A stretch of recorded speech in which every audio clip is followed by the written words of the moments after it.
de donner la définition.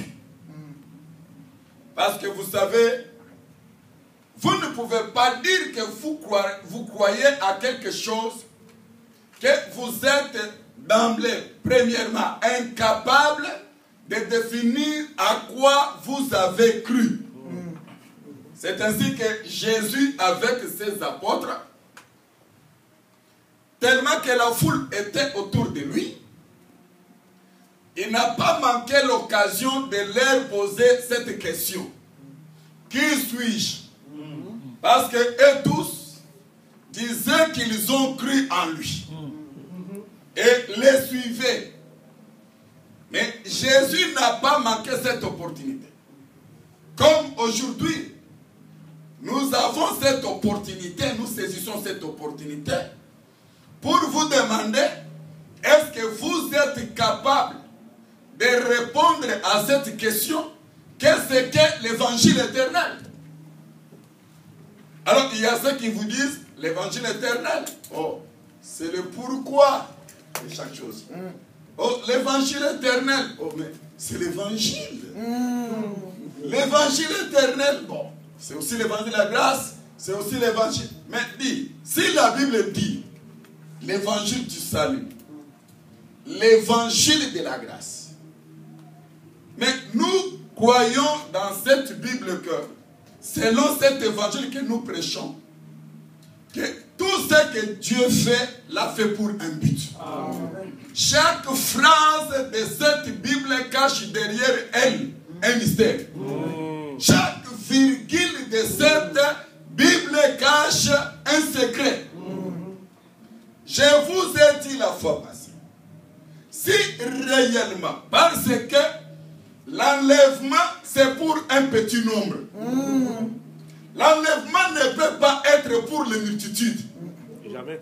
Mais si réellement l'évangile éternel que nous prêchons aujourd'hui, c'est ce que tout le monde ici prêche, alors je me dis, Jésus est maintenant dans les multitudes. Donc l'enlèvement c'est pour les multitudes. Ce n'est pas pour rien que la Bible déclare seulement que Enoch fut enlevé.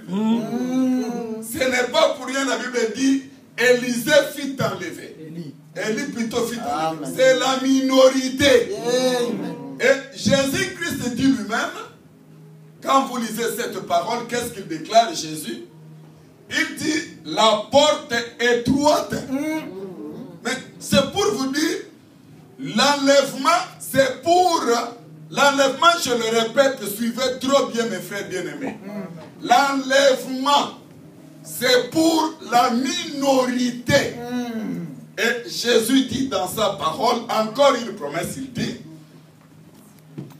il y a beaucoup d'appelés et peu d'élus. Amen. Évitons toutes les distractions. Moi, des fois, je me pose la question, est-ce qu'une personne qui est venue dans l'assemblée, qui a quitté sa maison pour venir écouter, ne peut jamais se laisser se distraire quand la parole est prêchée, même quand les gens entrent. Parce qu'une fois que vous loupez une phrase de ce qui est prêché, il y a quelque chose aussi qui vous échappe. Alors il faut veiller sur vous-même. Je disais que Jésus lui-même dit, il y a trop d'appelés, mais peu d'élus. Ici, c'est pour vous dire que il n'y a que les élus qui seront enlevés. Donc, l'enlèvement, tout le monde pourrait parler de l'enlèvement. Mais, l'enlèvement est venu pour le petit nombre. Ce n'est pas pour des multitudes. Et si aujourd'hui nous voyons les multitudes nous dire aujourd'hui qu'ils prêchent aussi l'évangile éternel, parce que l'évangile éternel, dans sa définition que nous sommes en train de décortiquer aujourd'hui, ce n'est pas pour tout le monde. Amen. Ce n'est pas pour des multitudes. Car la Bible déclare, selon tel qu'on a vu avec vous, le prophète Daniel. Dans Daniel chapitre 12, j'espère. Prenons le verset 4, écrivons, nous allons noter et puis nous lisons. Parce que je vais vous donner une formation sur ce que c'est l'évangile éternel. Et vous allez vous poser la question et prendre la décision si vous allez croire ou vous n'allez pas croire.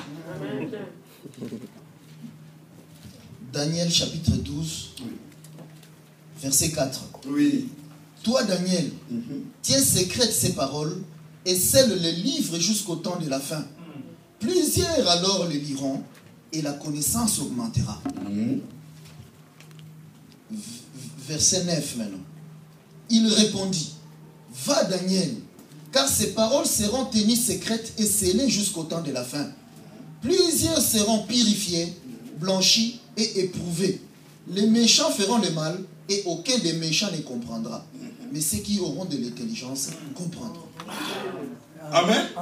Est-ce que vous croyez à la parole? Amen. Parce que ça, c'est ce qui est écrit.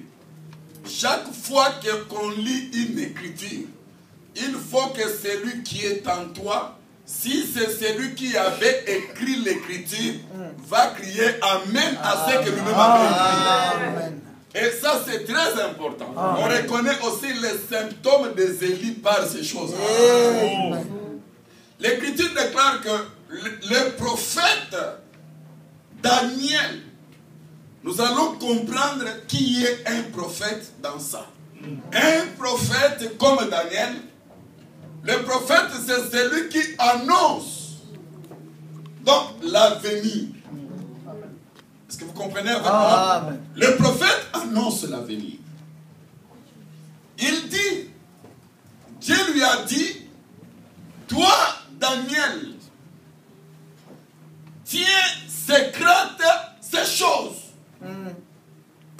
Donc, Dieu révèle ces choses à Daniel.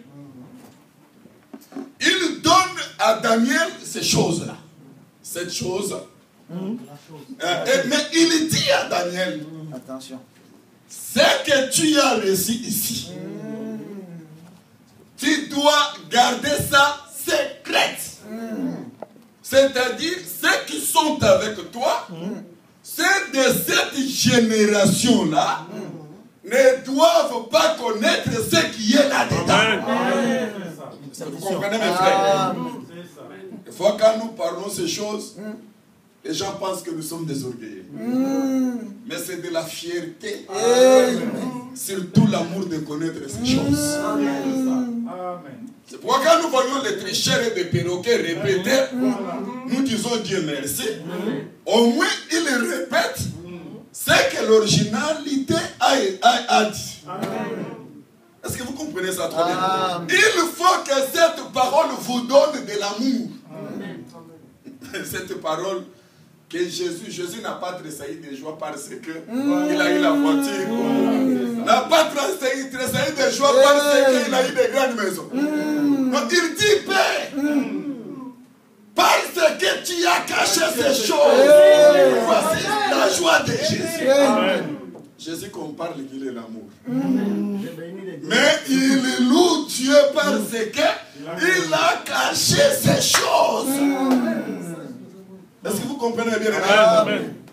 C'est-à-dire, si Dieu a dit, je t'ai loupé parce que tu as caché ces choses. Quel amour! Est-ce que vous voyez ça, mes frères? Quel amour! Et quelle sorte de prière! Imagine-toi que si toi tu faisais cette prière-là aujourd'hui, tu es parmi les gens, tu dis Seigneur merci. Tu es égoïste. Parce que tu as caché ces choses à tout ce monde ici. Égoïste. Mais tu les as révélées seulement à ces petits ici qui est moi-même. Mais les gens vont te lapider. Ils vont dire, c'est pourquoi on a dit à Jésus qu'il a un démon. Parce que c'est ça le jugement des hommes. Le commun mortel juge l'orgueil selon sa définition. Amen. C'est tout ça. Mais Jésus a fait toute une prière. Tu as caché ça à tout ce monde. Cela ne nous étonne pas quand je suis devant les savants de ce monde et des intellectuels de ce monde.